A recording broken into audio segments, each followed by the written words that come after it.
Good morning students. पाठ 2 ईदगाह।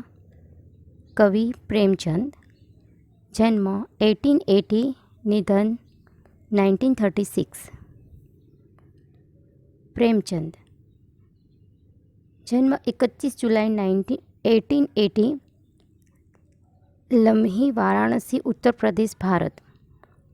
मृत्यु 8 अक्टूबर 1936, वाराणसी, उत्तर प्रदेश, भारत। व्यवसाय उनका अध्यापक, लेखक और पत्रकार। राष्ट्रीयता भारतीय। अवधि काल आधुनिक काल।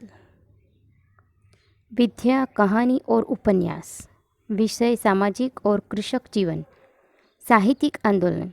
आदर्शोन्मुख, यथार्थवाद। आदर्शवाद व यथार्थवाद। अखिल भारतीय प्रगतिशील सेवक लेखक संघ। उल्लेखनीय कार्य गोदान, कर्मभूमि, रंगभूमि, सेवा सदन, निर्मला और मानसरोवर।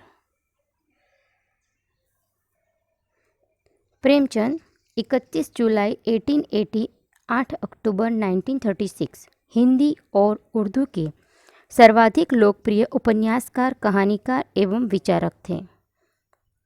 उन्होंने सेवा सदन, प्रेमाश्रम, रंगभूमि, निर्मला, गबन, कर्मभूमि, गोदान आदि लगभग 1.5 दर्जन उपन्यास तथा कफन पूस की रात, पंच परमेश्वर, बड़े घर की बेटी, बूढ़ी काकी, 2 बैलों की कथा आदि 300 से अधिक कहानियाँ लिखी। उनमें से अधिकांश हिंदी तथा उर्दू दोनों भाषाओं में प्रकाशित हुई। उन्होंने अपने दौर की सभी प्रमुख उर्दू और हिंदी पत्रिकाओं जमाना, सरस्वती, माधुरी, मर्यादा, चांद, सुधा आदि में लिखा। उन्होंने हिंदी समाचार पत्र जागरण तथा साहित्यिक पत्रिका हंस का संपादन और प्रकाशन भी किया। इसके लिए उन्होंने सरस्वती प्रेस खरीदा, जो बाद में घाटे में रहा और बंद करना पड़ा। प्रेमचंद फिल्मों की पटक कथा लिखने मुंबई आए और लगभग 3 वर्ष तक रहे। जीवन के अंतिम दिनों तक वे साहित्य सृजन में लगे रहे। महाजनी सभ्यता उनका अंतिम निबंध, साहित्य का उद्देश्य अंतिम व्याख्यान, कफन अंतिम कहानी, गोदान अंतिम पूर्ण उपन्यास तथा मंगलसूत्र अंतिम अपूर्ण उपन्यास माना जाता है। 1906 से 1936 के बीच लिखा गया प्रेमचंद का साहित्य इन 30 वर्षों का सामाजिक सांस्कृतिक दस्तावेज है। इसमें उस दौर के समाज सुधार आंदोलनों, स्वाधीनता संग्राम तथा प्रगतिवादी आंदोलनों के सामाजिक प्रभावों का स्पष्ट चित्रण है। उनमें दहेज, अनमेल विवाह, पराधीनता, लगान, छुआछूत, जातिभेद, विधवा विवाह, आधुनिकता, स्त्री पुरुष समानता आदि उस दौर की सभी प्रमुख समस्याओं का चित्रण मिलता है। आदर्शोन्मुख यथार्थवाद उनके साहित्य की मुख्य विशेषता है। हिंदी कहानी तथा उपन्यास के क्षेत्र में 1918 से 1936 तक के कालखंड को प्रेमचंद युग कहा जाता है। अब हम अपने टेक्स्ट बुक के जो उनका छोटा सा परिचय दिया उस पर आते हैं। प्रेमचंद जन्म 1818, निधन सन 1936। उपन्यास सम्राट प्रेमचंद का जन्म वाराणसी के पास लम्ही नामक गांव में हुआ था। उनका बचपन का नाम धनपत राय था। आरंभ में वे नवाब राय उपनाम से उर्दू में लिखते थे। बाद में प्रेमचंद नाम से हिंदी में लिखने लगे। मैट्रिक उत्तीर्ण होते ही अध्यापक बने, किंतु गांधी जी के असहयोग आंदोलन में सक्रिय होने के लिए उन्होंने सरकारी नौकरी त्याग दी थी। गोदान प्रेमचंद का सर्वश्रेष्ठ उपन्यास है। उनकी कहानियाँ मानसरोवर भाग 1 से 8 में संकलित हैं। साहित्य में प्रगतिवाद चेतना को उजागर करने के लिए जागरण तथा हंस पत्रिकाओं का संपादन किया था। प्रेमचंद की भाषा बोलचाल के निकट की है। अब देखो हमारा जो इकाई है वो ईदगाह प्रेमचंद की अमर कहानी है। कहानी का बाल नायक हामिद अपने दोस्तों के साथ ईदगाह जाता है। जब अन्य बच्चे खिलौने और मिठाई खरीदते हैं, हामिद अपनी बाल सहज इच्छाओं का दमन करके अपनी दादी अमीना के लिए चिमटा खरीदता है। इसमें दादी के प्रति प्रेम तथा उपयोगी चीज खरीदने की विवेकपूर्ण बुद्धिमत्ता प्रकट होती है। वैसे भी बच्चे ना हमेशा अपनी स्वार्थ की देखते हैं। मीन्स बच्चा क्या होता है, वो ज़्यादा सोच नहीं सकता, इसलिए वो अपने फ़ायदे में क्या होता है वो सोचता है। लेकिन यहाँ का जो हामिद का पात्र है वो क्या करता है, अपनी जो इच्छा है उसको दमन करके अपनी अम्मी के लिए वो चीज़ खरीदता है। इसमें दादी के प्रति प्रेम तथा उपयोगी चीज़ खरीदने की विवेकपूर्ण बुद्धिमत्ता प्रकट होती है। पाठकगण बालक हामिद के त्याग, सद्भाव और विवेक को देखकर भावविभोर हो जाते हैं। ऐसे जो सद्गुण होते हैं ना, वो कई बच्चे में बचपन से देखने को मिलते हैं। वरना ज़्यादातर बच्चे कैसे होते हैं, सिर्फ अपने बारे में सोचते हैं। फिर जैसे जैसे वो बड़े होते हैं, सोच समझ उनकी खिलती है और अपने आसपास जो महसूस करते हैं, सबको देखते हैं, तो उनमें से वो सीखते हैं। अच्छे भी वो सीखता है और बुरा भी सीखता है।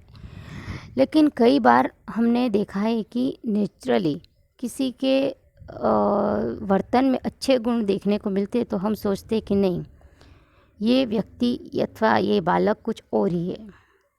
तो आगे हम देखते हैं अपना लेसन। रमज़ान के पूरे 30 रोज़ों के बाद आज ईद आई है। रमज़ान मंथ होता है ना, जो मुसलमान लोगों का पवित्र मंथ होता है। जैसे हमारा श्रावण मास अभी चल रहा है, वैसे उन लोगों का भी रमज़ान मास बहुत पवित्र माना जाता है। तो ऐसे रमज़ान के पूरे 30 रोज़े होते हैं, 30 दिन के 30 रोज़े। रोज़े मीन्स उपवास, फास्ट होता है। तो वो 30 रोज़ों के बाद आज ईद आई है। 30 रोज़ों के बाद जब ईद आती है, तो हम जैसे कि दिवाली सेलिब्रेट करते हैं, उसी तरह से वो लोग ईद को सेलिब्रेट करते हैं। तो उस दिन सब लोग जैसे हम मंदिर में जाते हैं, वो लोग मस्जिद में जाते हैं, तो मस्जिद ईदगाह उसको बोलते हैं। तो वहाँ जाकर वो अल्लाह को नमाज़ पढ़ते हैं। फिर पूरे 30 दिन रोज़े रखे उसके लिए सब भगवान मीन्स अल्लाह से वो लोग दुआ करते हैं और फिर सब एक दूसरे के गले मिलते हैं। फिर पूरा ऐसे सब माहौल बहुत आनंद और खुशी से भरा हो जाता है। तो उस दिन का कहते कि रमज़ान के पूरे 30 रोज़ों के बाद आज ईद आई है। कितना मनोहर, कितना सुहावना प्रभात है। मानो सबके दिलों में खुशी होती है ना, तो पूरा वो माहौल चेंज हो जाता है। उसी तरह सबको लगता है कितना मनोहर दिन है, कितना सोना प्रभात है। आज का सूर्य देखो कितना प्यारा, कितना शीतल है। आज धूप ज़्यादा तेज नहीं लगती है, लेकिन उसकी धूप कैसी लगती है, शीतल लगती है। मानो संसार को ईद की बधाई दे रहा है। पूरे कायनात उसमें सम्मिलित है ईद की बधाई देने के लिए। गांव में कितनी हलचल है। ईदगाह जाने की तैयारियां हो रही है। छोटे छोटे गांव में क्या होता है कि वहाँ पे मस्जिद वगैरह नहीं होती, तो उन लोगों को शहर जाना पड़ता है। तो उसी तरह ये हामिद और उसका जो उसके बचपन के मित्र और फैमिली परिवार के लोग हैं, वो लोग क्या करते हैं कि शहर जाते हैं। इसीलिए सब शहर जाने की तैयारी कर रहे थे। ईदगाह शहर में है इसीलिए। किसी के कुर्ते में बटन नहीं है। पड़ोस के घर में सुई धागा लेने दौड़ा जा रहा है। अब ईदगाह जा रहे हैं, तो फिर वहाँ पे बहुत सारे लोग इकट्ठे होंगे और वहाँ पे मेला भी लगा है। तो इसी वजह से सब तैयार वैयार होके जा रहे हैं। हम भी देखते हैं ना, हमारे शहर में भी क्या होता है कि जब ईद होती है तब सब अच्छे अच्छे कपड़े पहन के फिर मार्केट में भी देखो तो कितनी भीड़ लगती है। फिर वहाँ पे ख़रीदारी होती है। अगर मेला लगा तो मेले में लोग झूमते हैं। तो ऐसा हम अपने आसपास भी देखते हैं, तो हम सोच सकते हैं कि ईद का माहौल कैसा होगा। इसी तरह यहाँ पे भी सब जाने की तैयारी करी है, इसलिए अच्छे अच्छे कपड़े पहनते। तो किसी के कुर्ते में बटन नहीं है, तो जल्दी जल्दी दौड़ के वो पड़ोस के घर में जाके सुई धागा लेने दौड़ा जा रहा है। किसी के जूते कड़े हो गए हैं। कड़े हो गए मीन्स जूते वो कड़क हो गए, जो पैर में नहीं आ रहे। तो उनमें तेल डालने के लिए तेली के पास भागा जाता है। वो क्या होता है कि चमड़े का होता है, तो फिर वो सिकुड़ जाता है, तो इसी वजह से ना पैर उसमें नहीं रहते। तो अगर थोड़ा सा तेल लगा के उसको थोड़ा सा खींच ले तो आराम से पैर आ जाता है।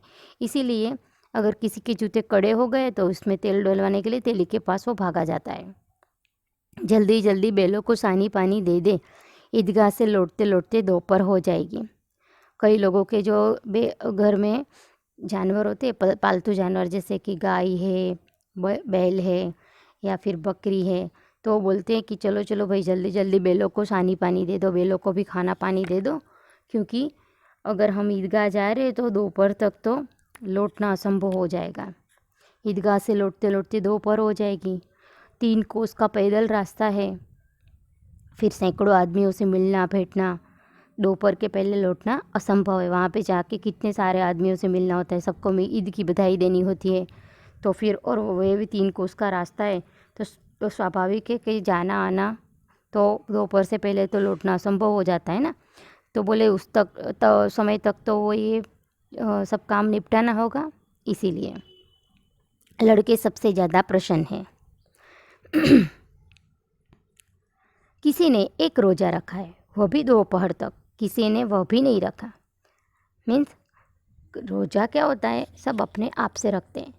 जिसको अल्लाह के प्रति जितनी सद्भावना है, उन पे जितना ट्रस्ट है, तो वो लोग अब उस हिसाब से, कई लोग छोटे छोटे बच्चों को भी मैंने देखा, वो 30 के 30 रोज़े रखते हैं, कई लोग आधे रखते हैं, कई लोग एक रखते हैं, सब अपने अपनी शक्ति के अनुसार रोज़े रखते हैं। तो यहाँ पे कहा गया है कि किसी ने एक रोज़ा रखा है, वह भी दोपहर तक, किसी ने वह भी नहीं रखा। लेकिन ईदगाह जाने की खुशी उनके हिस्से की चीज़ है।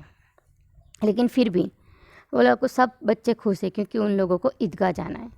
रोज़े बड़े बूढ़ों के लिए होंगे, इनके लिए तो ईद है। अब रोज़े तो क्या है कि बड़े बूढ़े हैं वो लोग करेंगे, हमारे लिए तो सिर्फ हमारी प्यारी सी ईद है। तो ऐसा सोचते वो लोग। रोज़ ईद का नाम रटते थे, सोचते थे कि ईद आएगी तो ये करेंगे, ईद आएगी तो वो करेंगे, नए कपड़े पहनेंगे, इधर जाएंगे उधर जाएंगे, इतने पैसे खर्च करेंगे। ऐसे बहुत सारे सपने बुने थे उन बच्चों ने। तो वो लोग बोलते थे कि रोज़ हम ईद का नाम रटते थे रमज़ान के 30 दिनों तक, कि ईद आएगी, ईद में ये करेंगे वो करेंगे। तो आज वह आ गई है। अब जल्दी पड़ी है कि लोग ईदगाह क्यों नहीं चलते। अब बच्चों को तो क्या है, उन लोगों को तो सिर्फ नहा धोकर कपड़े पहनने में ज़्यादा देर नहीं लगती, लेकिन बड़े लोग होते हैं, उन लोगों के बहुत बहुत सारे काम पड़े होते हैं, तो वो निपटाने में देर हो जाती है। तो बच्चों को ना बहुत उतावलापन आ जाता है। वो बोलते हैं कि भाई कब से बोल रहे थे कि ये आज ईद है और ईदगाह जाना है, तो फिर ये लोग क्यों जल्दी नहीं करे, क्यों देरी लगा रहे। ऐसा करके वो लोग उनके पीछे पड़ जाते कि भाई जल्दी करो ईदगाह जाना है।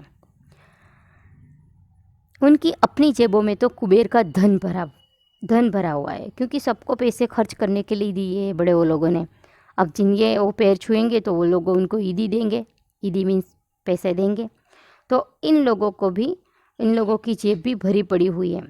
तो वो लोग इतने खुश है कि भाई हम, जैसे कि हमारे पास तो कुबेर का वो धन आ गया है, ऐसी खुशी उनके चेहरे पे दिखती है। बार बार जेब में से अपना खजाना निकाल कर गिनते हैं कि मुझे कितने पैसे मिले, तेरे को कितने पैसे मिले। सब अपने अपने पैसे गिनते, एक दूसरे को बताते कि देखो मुझे इतनी ईदी मिली है, तो वो बोलते हैं मेरे को इतनी मिली है।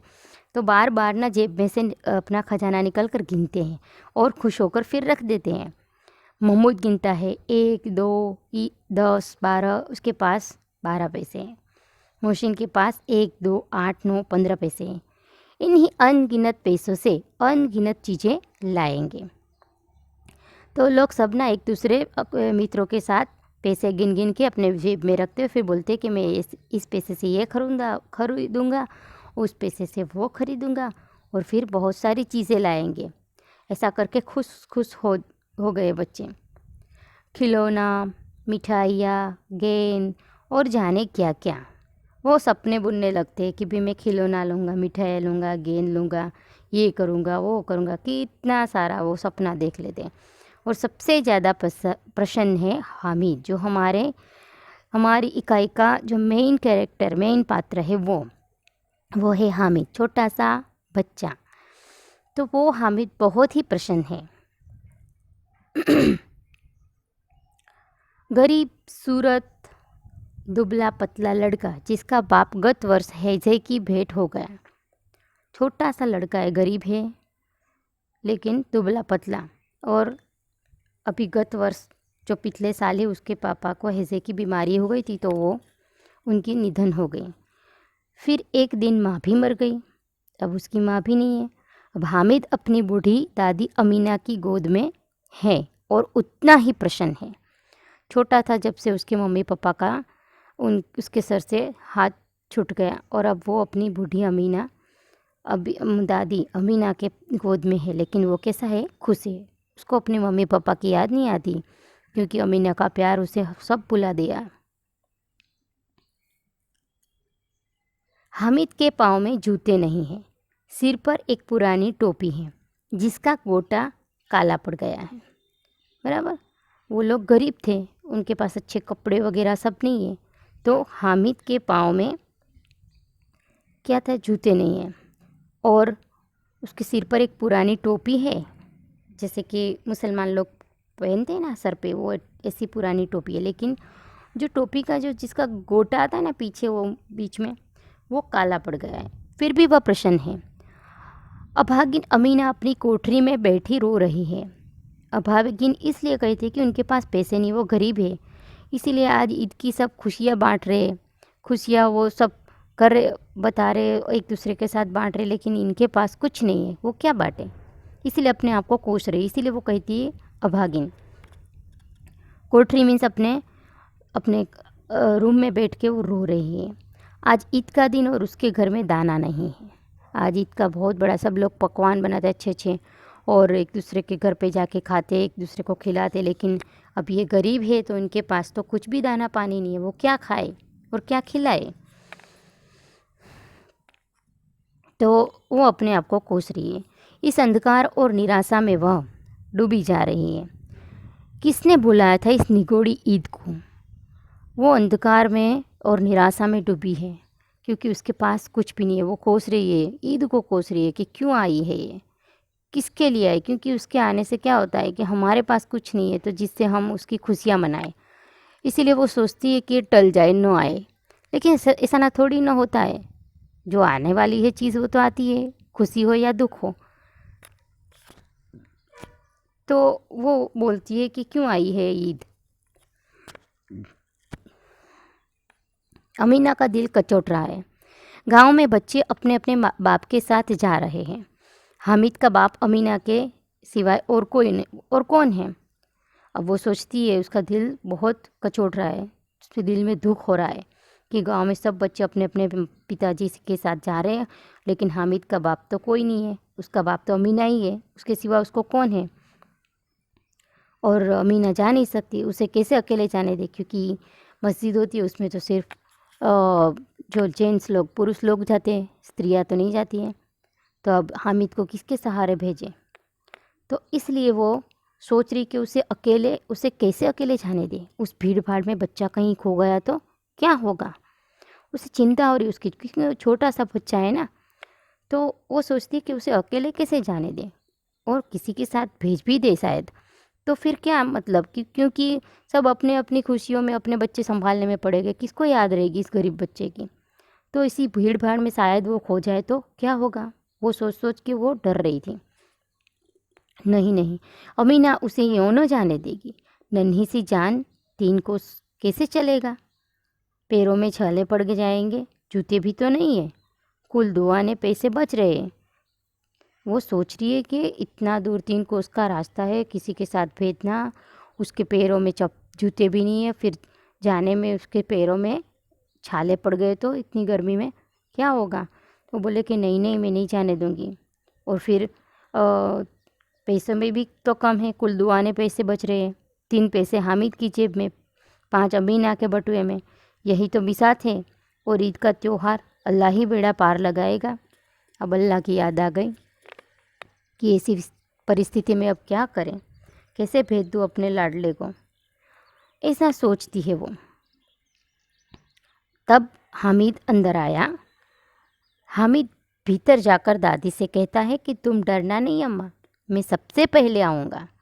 उसको जाने की बहुत बड़ी है, बहुत खुशी है, क्योंकि बच्चा ना, वो उसको गरीबाई नहीं दिखती है, उसको बस यही दिखता है कि सब खुश है तो मैं भी खुश हूँ। शायद चाहे मेरे पास कुछ हो या ना हो, लेकिन ईद की खुशी जो है वो जैसे दूसरे बच्चे उसी तरह हामिद के दिल में भी बहुत है। उसको अपनी गरीबाई या अपनी पास कुछ नहीं वो नहीं दिखता है, बस वो तो सबके साथ ईद की खुशियाँ मनाने में जुटा हुआ है। तो वो खुश होकर अम्मी से कहता है, अपनी दादी से कहता है कि तुम मत डरना अम्मा, क्योंकि उसको वो भी बहुत प्यार करता है, इतना समझदार है वो बच्चा। वो अपनी दादी की चिंता को समझता है, इसीलिए वो कहता है कि तुम डरना नहीं अम्मा, मैं सबसे पहले आ जाऊंगा। गांव से मेला चला और बच्चों के साथ हामिद भी जा रहा था। मेला इसलिए कि सब साथ में मिल के जा रहे गांव में से, सब अपने परिवार और फिर आड़ोस पाड़ोस सबको लेके जा रहे थे, इसीलिए सब जब भीड़ जमा होती है ना तो उसको मेला कहते। तो ऐसा मेला चला और बच्चों के साथ हामिद भी जा रहा था, जो उनके दोस्त मित्र थे उनके साथ हामिद भी जुड़ गया। कभी दौड़कर आगे निकल जाता, फिर किसी पेड़ के नीचे खड़े होकर साथ वालों का इंतज़ार करता था, क्योंकि धूप बहुत थी इसीलिए वो दौड़ के आगे चलकर वो किसी पेड़ के नीचे खड़े होकर उनके साथ वाले उनके मित्रों की राह देखता था, क्योंकि बाकी सबके पैरों में तो जूते थे लेकिन हामिद के पैर में जूते नहीं थे, इसलिए उसको पैरों में गर्मी लग रही थी। तो उसी वजह से वो क्या करता, दौड़ के आगे चला जाता, फिर पेड़ के नीचे उनकी राह देखता था। हामिद के पैरों में तो जैसे पर लग गए हैं, और वैसे भी उसे तो ईदगाह जाने की बहुत जल्दी है। वो तो सोचता है कि मैं दौड़ के चला जाऊं, लेकिन क्या सबके साथ रहना भी ज़रूरी है, इसीलिए वो उसके दिल में क्या था कि जैसे उसके पैरों में जैसे कि पर लग गए थे कि मैं उड़ के चला जाऊँ। ऐसा वह कभी थक सकता था, उसको भी थकान हो सकती थी, लेकिन फिर भी वो दिखती नहीं थी। बड़ी बड़ी इमारतें आने लगी, यह अदालत है, यह कॉलेज है, यह कलाघर है। तब क्या हुआ, फिर तो शहर का जैसे कि शहर आने की शुरुआत हुई।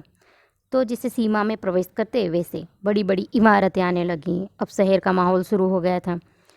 फिर सब बातें करते कि देखो देखो ये अदालत है, तो दूसरा कहता है कि देखो ये कॉलेज है, फिर ये कलाघर है।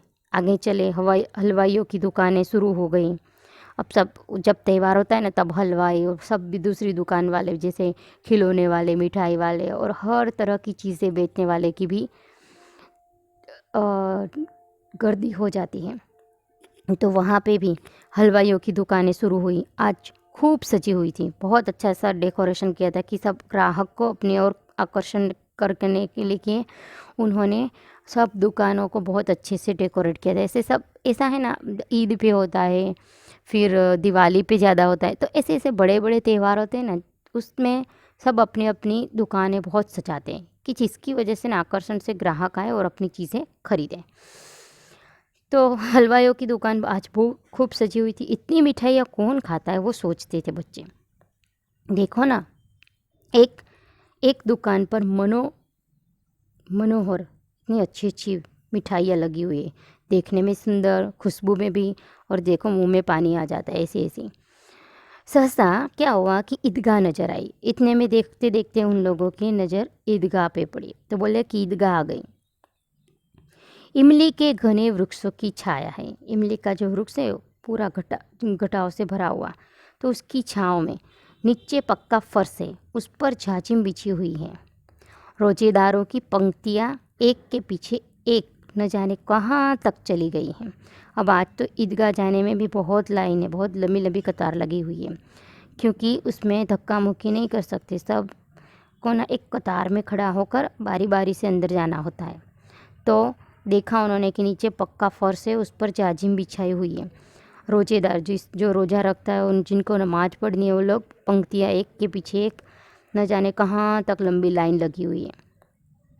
यहाँ कोई धन और पद नहीं देखता। अब खुदा का दरबार है ना, तो उसमें ना सिर्फ़ और सिर्फ खुदा की बंदगी करनी होती, इसलिए यहाँ पे धन पद ये सब कुछ देखा नहीं जाता है।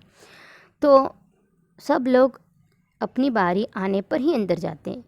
इन ग्रामीणों ने भी वजू किया और पिछली पंक्ति में खड़े हो गए। वजू मीन्स क्या होता है कि जो मस्जिद होती है वो पवित्र होती है, खुदा का दरबार होता है, तो उसमें अंदर प्रवेश करने से पहले अपने आप को साफ़ सुथरा करना होता है।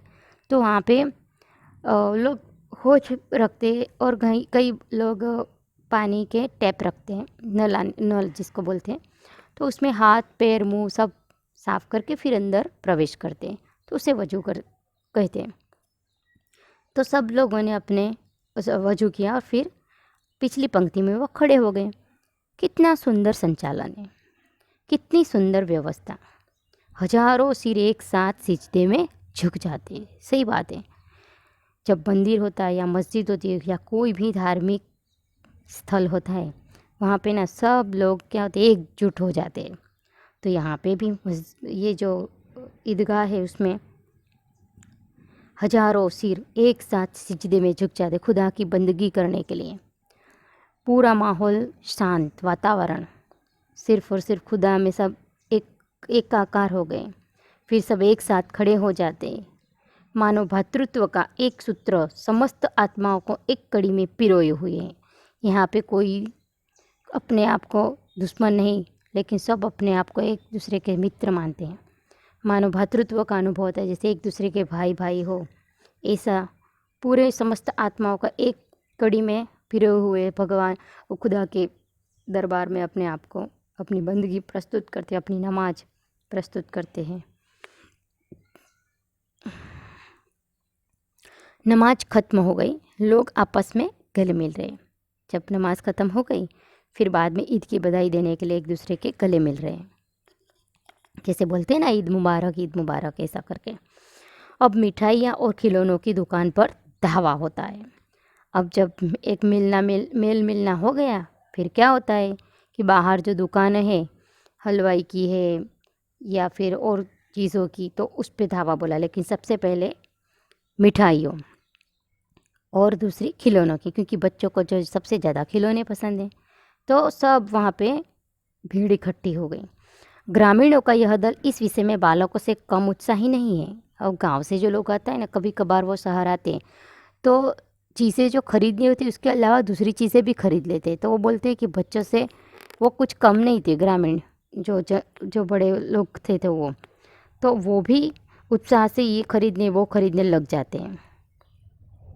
यह देखो हिंडोला है, 1 पैसा देकर चढ़ जाओ। अब वहाँ पे ना मेला लगा हुआ है, तो वहाँ पे हिंडोला था, बड़ा सा चक्र आता है ना वो। तो बोला कि 1 पैसा दो और उसमें चढ़ जाओ।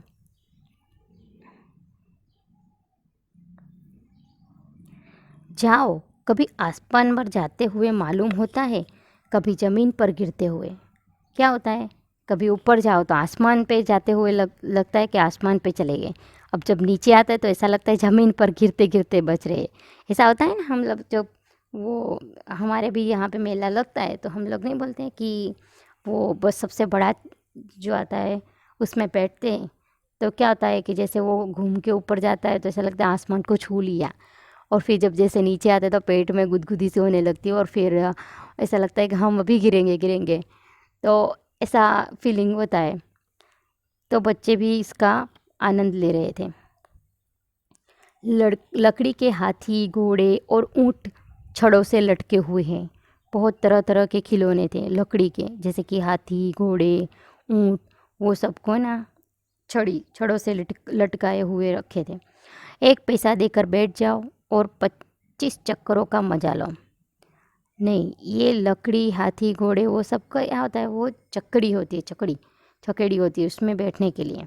तो 1 पैसा देकर उसमें बैठ जाओ। कोई बोलता है मैं हाथी पे बैठूंगा, कोई बोलता है मैं घोड़े, फिर गोल गोल घूमती है और फिर वो ऊपर नीचे होती है। तो ऐसे में वो सब बच्चे बैठने के लिए अपने अपने पैसे दे रहे हैं। 1 पैसा देकर बैठ जाओ और 25 चक्करों का मतलब, सिर्फ 1 पैसा दे और 25 चक्कर आपको घुमाएंगे। महमूद, मोहसिन, नूरे और सम्मी इन घोड़ों पर बैठते हैं। अब बाकी जो बच्चे के पास बहुत सारे पैसे थे वो लोग तो 1 पैसा देकर बैठ गए, अलग अलग अपने पसंद किए हुए हाथी पे, घोड़े पे, ऐसे अलग अलग चीज़ों पे, और फिर वो चक्कर का मज़ा लेते हैं। हामिद दूर खड़ा है, लेकिन उसके पास ज़्यादा पैसे नहीं है। 3 पैसे तो उसके पास है, अपने को उसका 1/3 जरा सा चक्कर खाने के लिए नहीं दे सकता। देखो, ये सोचने वाली बात है कि इतना छोटा बच्चा है, उसको भी मन करता होगा ना, लेकिन क्या करे, उसके पास पैसे नहीं। अगर उसने सोचा कि अभी मैं इस चक्कर खाने चक्कर खाने के चक्कर में मैं अपने पैसे वेस्ट कर दूंगा तो फिर मैं कोई और चीज़ नहीं खरीद सकता। इसीलिए वो सिर्फ और सिर्फ दूर खड़ा देखता है। सब चरखियों से उतरते हैं, खिलौने लेंगे। इधर दुकानों की कतार लगी हुई है। सब बोलते हैं कि फिर चलो अब खिलौने लेंगे। तरह तरह के खिलौने, सिपाही और गुजारिया, राजा और वकील, भिस्ती और धोबीन, वो हर तरह की खिलौने वहाँ पे हैं। वाह, लगता है अब बोलना ही चाहते हैं। ऐसे सुंदर खिलौने थे जैसे लगते हैं कि अभी वो बोल पड़ेंगे। महमूद सिपाही लेता है, खाकी वर्दी और लाल पगड़ी वाला, कंधे पर बंदूक रखे हुए मालूम होता है अभी कवायद किए आ रहा है। मोहसिन को भी भिस्ती पसंद आया, कमर झुकी हुई और मशक रखे हुए है। मशक मीन्स जिसमें वो चमड़े का एक थैला आता है, उसमें पानी भरा हुआ आता है, वो मशक जिससे पानी छिड़कते हैं। कई बार तो ना पानी उसमें भर के एक जगह से दूसरी ओर ले भी जाते हैं, तो वो पुरानी समय की चीज़ है, तो उसे मशक कहते हैं। मशक का मुंह एक हाथ से पकड़े हुए हैं, कितना प्रसन्न है, शायद कोई गीत गा रहा है, बस मशक से पानी उड़ेलना ही चाहता है। तो ये खिलौना है ना, उनके चेहरे पे ऐसी रंगत दिखती है। बच्चों सोचते कि ये करता होगा, इतने सही सही वो मानो सिर्फ और उसमें जान ही नहीं, लेकिन वो दिखने में बिल्कुल सही इंसान जैसे दिखते थे। नूरे को वकील से प्रेम है। काला चोगा, नीचे सफ़ेद अचकन, अचकन के सामने की जेब में घड़ी, सुनहरी जंजीर, एक साथ में कानून का पोथा लिए हुए है। तो नूरे को वकील पसंद आ गया। मालूम होता है अभी किसी अदालत से जिरह या बहस के लिए चले आ रहे हैं। ये सब 2-2 पैसे के खिलौने हैं। हामिद के पास कुल 3 पैसे हैं। अब 2 पैसे अगर इसमें खर्च कर डाले तो फिर उसके पास तो सिर्फ एक ही पैसा बचेगा। इतने महंगे खिलौने कैसे ले? खिलौना कहीं हाथ से छूट पड़े तो चूर चूर हो जाए, क्योंकि वो कांच के थे। जरा सा पानी पड़े तो सारा रंग धुल जाए। ऐसे खिलौने किस काम के? उन्हें लेकर वह क्या करेगा? वो सोचता है कि मैं अपने पैसे अगर इस खिलौनों पे बर्बाद कर दूंगा या खर्च कर दूंगा तो फिर क्या होगा? अगर हाथ में से गिर जाए तो फिर मेरे पैसे तो टूट बेकार गए, और अगर उस पर पानी पड़ गया तो ये कच्चे कलर वाले थे, कच्चे रंग वाले, तो पूरे धुल जाएंगे। ऐसा सोचकर वो उसको खरीदने का मन नहीं कर रहा है। उसका मन तो है ललचाने कि खेले उससे पकड़ के, लेकिन फिर वो सोचता है कि कम पैसे और फिर मैं इसमें पैसे बर्बाद करूँगा तो फिर क्या करूँगा। खिलौनों के बाद अब मिठाई आती है। किसी ने रेवड़ियाँ ली है, किसी ने गुलाब जामुन, किसी ने सोहन हलवा, मज़े से खा रहे हैं। सब बच्चों के पास बहुत सारे पैसे ना, तो सब अपने अपने जो पसंदीदार जो मिठाइयाँ वो खरीदते हैं, कि जैसे कि किसी ने रेवड़ी, किसी ने गुलाब जामुन, किसी ने सोहन हलवा, और ले के सब खा रहे हैं। हामिद बिरादरी से पृथक हैं। अब हामिद के पास पैसे नहीं, इसलिए वो दूर खड़ा सब सिर्फ देख रहा है। देखो वो बच्चा कितना सोचता होगा, लेकिन उसने मांगा नहीं। वरना बच्चे की आदत क्या होती है कि अपना मन ललचा जाता है तो वो किसी और के सामने हाथ फैला के मांगता है। लेकिन हामिद एक छोटा बच्चा लेकिन बहुत समझदार है। उसका भी मन करता है, लेकिन किसी से वो अपना हाथ नहीं फैलाता कि मुझे चाहिए। तो सब बच्चे जब खा रहे हैं तो वो दूर खड़ा देख रहा है। अभा के पास 3 पैसे हैं, क्यों नहीं कुछ लेकर खाता। वो सोचता है कि अभागे के पास 3 ही पैसे हैं, अगर है तो फिर वो भी लेकर कुछ खा लेना, क्यों नहीं खाता है वो। लेकिन नहीं खाता है वो। ललचाई आंखों से सबकी ओर देखता है, सबके सामने देखता रहता है वो। मिठाइयों के बाद कुछ दुकानें लोहे की चीज़ों की हैं। लोहे की मीन्स वो आयरन की। तो वो चीज़ें भी हैं, कुछ गिलट और कुछ नकली गहनों की। कुछ गिलट वाले और कुछ नकली गहने भी थे। लड़कों के लिए यहाँ कोई आकर्षण नहीं है। वो बोले कि ये अपने काम की चीज़ें नहीं हैं। वे सब आगे बढ़ जाते हैं। हामिद लोहे की दुकान पर रुक जाता है। हामिद वहाँ पे रुक जाता है क्योंकि उसे अपने लिए कुछ चीज़ ऐसी लगी कि मुझे लेनी चाहिए। कई चिमटे रखे हुए। चिमटा मतलब कि वो रोटी सेकने के लिए आता है ना, वो चिमटा जिससे रोटी सेकते हैं, जिससे पापड़ सेकते हैं, या फिर किसी गर्म चीज़ को वो उठाने के लिए भी उसका उपयोग करते थे, वो चिमटा। वो उसने देखा, वहाँ बहुत सारे चिमटे रखे हुए थे। उसे ख्याल आया कि दादी के पास चिमटा नहीं है, क्योंकि उसने देखा था कि जब दादी खाना पकाती है तो क्या होता है कि उसकी उंगलियां जल जाती है रोटी उतारते वक्त। तो उसको याद आया कि मेरी दादी के पास तो चिमटा नहीं है। अगर वो चिमटा लेकर जाकर दादी को दे दे तो वो कितनी प्रसन्न होगी, फिर उनकी उंगलियां कभी न जलेगी। देखो कितना समझदार बच्चा है, उसको अपने लिए नहीं लेकिन अपनी दादी का ख्याल आया। सही प्यार यही होता है कि हम अपने लिए तो सब कुछ करते हैं, लेकिन हम अपनों की खुशियों के लिए क्या खरीदते, उनकी क्या ज़रूरियात है, वो अगर हम मायने रखें और उनको ज़्यादा इम्पोर्टेंस दे, महत्व दे और वो चीज़ें करें तो ना सबसे अलग हमारी सोच साबित हो जाती है। तो ऐसा कुछ यहाँ पे हामिद ने भी सोचा। उसे अपनी दादी का ख्याल आया कि मेरी दादी की उंगलियां जल जाती, अगर मैं चिमटा उसको ख़रीद के दूंगा तो वो कितनी प्रसन्न हो जाएगी, फिर तो उसके हाथ भी नहीं जलेंगे। उसको दादी का कितना ख्याल है। घर में एक काम की चीज़ हो भी जाएगी। अब काम की चीज़ भी आ जाएगी पैसों से। खिलौने से क्या फ़ायदा, व्यर्थ में पैसे बर्बाद हो खराब होते हैं। वो सोचने लगा खिलौने हैं अच्छे, खेलने में अच्छे लगते, लेकिन इसका कोई उपयोग नहीं होता है और पैसे बाद में उसके ख़राब होते हैं। मीन्स उसमें पैसे खर्च करने से हमारे पैसे बर्बाद होते हैं। जरा देर ही तो खुशी होती, थोड़ी देर के लिए खुशी मिलती है, फिर क्या होता है उसमें से मन निकल जाता है, फिर तो खिलौनों की और कोई आंख उठाकर भी नहीं देखता। सही बात है, हमने भी देखा है कि हमारे घर में छोटे बच्चे होते हैं, थोड़ी देर के लिए वो नई चीज़ लाते तो इतने आकर्षित हो कि इससे खेलते रहते, फिर जब मन भर जाता है फिर उसको कोने में पड़े, फिर तो उसके सामने कभी देखते ही नहीं। ऐसे तो कई खिलौने हम लोग खरीदते हैं, लेकिन फिर क्या होता है कि थोड़ी ही देर इसमें इंटरेस्ट होता है, फिर बाद में तो कोई नहीं खेलता। तो ऐसा वो हामिद भी सोचने लगा।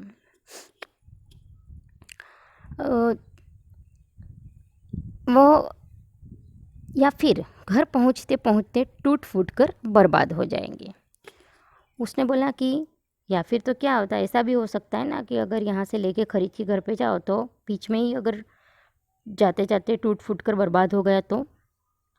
चिमटा कितने काम की चीज़ है, इससे अच्छा तो चिमटा है, वो कितने काम की चीज़ है। रोटियां तवे से उतार लो, चूल्हे में सेक लो, कोई आग मांगने आए तो चटपट चूल्हे से आग निकाल कर उसे दे दो। वो सब उसके फ़ायदे देख रहा है कि इससे क्या क्या फ़ायदे हैं। तो चिमटे से बहुत सारे फ़ायदे हैं, जैसे कि उस समय गैस स्टोव वगैरह नहीं थे तो चूल्हे में खाना पकाते थे, तो रोटियां तवे से उतारने में ये चिमटे का उपयोग होता है। चूल्हे में सेक लो, चूल्हे में अगर सेकना है तो अपने हाथ जल जाते, लेकिन अगर चिमटे से सेको तो कुछ नहीं होता है। फिर कोई आग मांगने आए, जैसे कि जलते हुए जो अंगारे होते हैं वो कोई मांगने आए तो वो तो चूल्हे में से ही देने होते हैं, तो फिर अगर चिमटा हो तो उससे झटपट दे सकते हैं। तो ऐसा सब उसके फ़ायदे के बारे में सोचता है। अम्मा बेचारी को कहाँ फुर्सत है कि बाज़ार जाए और इतने पैसे ही कहाँ मिलते हैं। वो सोचता है कि मेरी अम्मा को तो कहाँ फुर्सत है कि वो बाज़ार जाए, और शायद अगर समय मिल भी गया तो क्या होता है कि उसके पास ऐसे पैसे कहाँ हैं। रोज़ हाथ जला लेती है, तब हामिद को अच्छा नहीं लगता है। हामिद के साथ ही आगे बढ़ गए हैं। सबील पर सब शरबत पी रहे हैं, सबील पर सब शरबत पी रहे हैं, क्योंकि खाना खाया, अब प्यास लगी, तो वहाँ पे शरबत की भी सबील पे शरबत मिल रहा था, तो वो लोग सब शरबत पी रहे थे। देखो सब कितने लालची हैं, वो उनके बारे में ही सोच रहे कितने लालची हैं, इतनी मिठाइयाँ ले, मुझे किसी ने एक भी न दी। हाँ, अब सही बात पे आया, किसी ने उसको नहीं पूछा, सब उसके मित्र थे। अगर कहीं जाते हैं, हमारे मित्र के पास नहीं है तो हम लोग तो उसको खाना देते ना, शेयरिंग करते ना, लेकिन इसके मित्र ऐसे नहीं थे। तो वो सोचता है कि देखो कितने लालची, वो लोग खुद का ही पेट भर रहे हैं, किसी ने मुझे एक भी मिठाई नहीं दी। वो चाहते तो अपने मित्र को खिला सकते हैं, लेकिन उन्होंने ऐसा नहीं दिया। तो वो कहता है कि उस पर कहते हैं कि मेरे साथ चलो, मेरा यह काम करो, मेरा वह काम करो, और सब उसका उपयोग करते हैं। वो गरीब है ना, तो उससे सब काम करवाते हैं कि मेरा ये काम कर दो, वो काम कर दो। और हामिद भी बेचारा क्या था कि उसको तो मित्रों की भी पड़ी थी, उसके दिल में तो उनके लिए जगह भी थी, इसलिए वो चुपचाप से उन लोगों का काम भी कर, लेकिन ये लोग उससे ना बिना मतलब का काम करवाते रहते थे और खुद फिर कुछ खाना पीना आता है तो नहीं देते थे। अब अगर किसी ने कोई काम करने को कहा तो पूछूंगा, खाई मिठाइयाँ?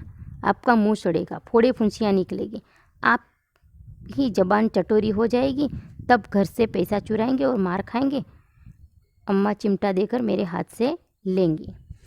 वो बोलता है कि अगर किसी ने अब मुझे काम सौंपा ना तो मैं कुछ नहीं करूँगा, बोल दूँगा कि जब मिठाइयाँ खाई थी ना, अब मिठाई खाने से क्या होता है कि आपका मुंह सड़ेगा, क्योंकि मिठास ना दांत में मुंह में लग जाती है और फिर सफाई नहीं होती तो फिर सड़न पैदा होती है। फिर कहते हैं कि ऐसी ऐसी चीज़ें खाने से ना मोड़े पे फुंसियाँ निकलेगी और फिर आपकी ज़बान चटोरी हो जाएगी, फिर आप ना बार बार आप लोगों को ना चटपटा खाने का मन करेगा, फिर तो ना बार बार थोड़ी ना पैसे मिलेंगे, ये तो सिर्फ ही दाने पे सबने पैसे दिए। जब ज़बान चटोरी हो जाएगी तब पे लोग आप लोग अपनी जो चटोरी ज़बान को शांत करने के लिए पैसे चुराओगे घर से, क्योंकि घर से पैसे नहीं मिलेंगे तो पैसे चुरा गए तो फिर आप एक और गुनाह करोगे और फिर पकड़े जाओगे ना तो मार पड़ेगी, फिर मार खाओगे। ऐसा ऐसा वो हामिद बच्चों के लिए सोचता है कि आप लोग ऐसा करते हैं ना तो ऐसा हो सकता है, ऐसा यूँ। फिर उसने देखा, उसने सोचा कि अम्मा, लेकिन मैं जो चिमटा खरीदता हूँ तो मेरी अम्मा वो देखेगी तो कितनी खुश हो जाएगी, मेरे हाथ से तो वो ले लेंगी। अब हम यहीं तक अपना इकाई लेंगे और दूसरा हम अपने नेक्स्ट पार्ट में करेंगे शुरू। ठीक है बच्चों, अब हमारा दूसरा जो इकाई है, दूसरा पार्ट है, वो मैं नेक्स्ट वीक में दूंगी। Thank you.